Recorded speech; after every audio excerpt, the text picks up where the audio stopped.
A Buffalo council member is credited with helping nab a burglary suspect and place him under citizen's arrest. Rich Fontana considers the late-night bust on the streets of the city's Lovejoy neighborhood just part of the job.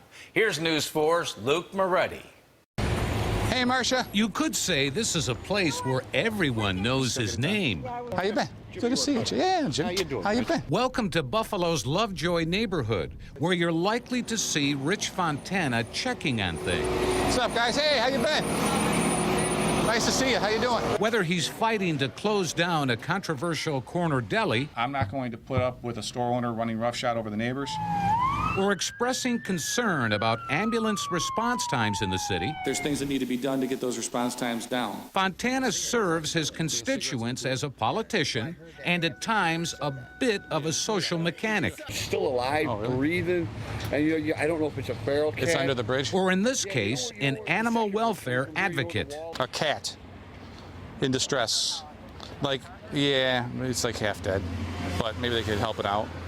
Inside Buffalo City Hall, Fontana works in his official capacity as council member.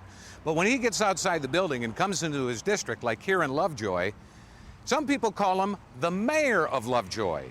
They know he's the guy who's not afraid to roll up his sleeves. He's out there every single day. On his days off, he's out there. Lovejoy resident Paul Tuzo is among those who sing the praises of Fontana's passion and drive. I've only lived in Buffalo for 5 years. I met Richard 4 years ago.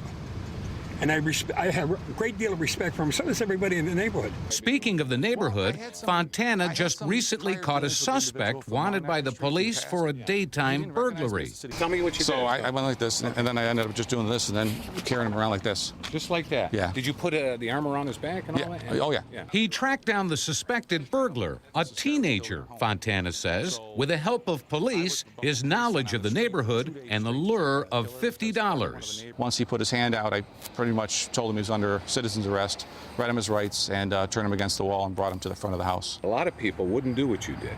I guess at 11:30 at night, I probably should be home watching TV with the wife, but I decided I had a tip. It should come as no surprise that Fontana, who knows just about everyone in his community, also knows the kid's family. And I like the family.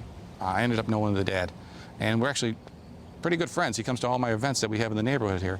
And I'm hoping that this individual, 16 years old, could put this behind him, move on, and then be productive in this neighborhood. And I'll help see to it, too. I'll talk with the dad again. He has my phone number. What drives you to sort of like really get involved and roll up the sleeves in this community? I think what it comes down to it is I personally take my district very personally, essentially.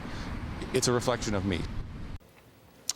Fontana says there was one other time he tried to make a citizen's arrest, but the suspect got away. He says this time he was a little more forceful. He credits Buffalo police with arriving within minutes after calling it in. Luke Moretti, News 4.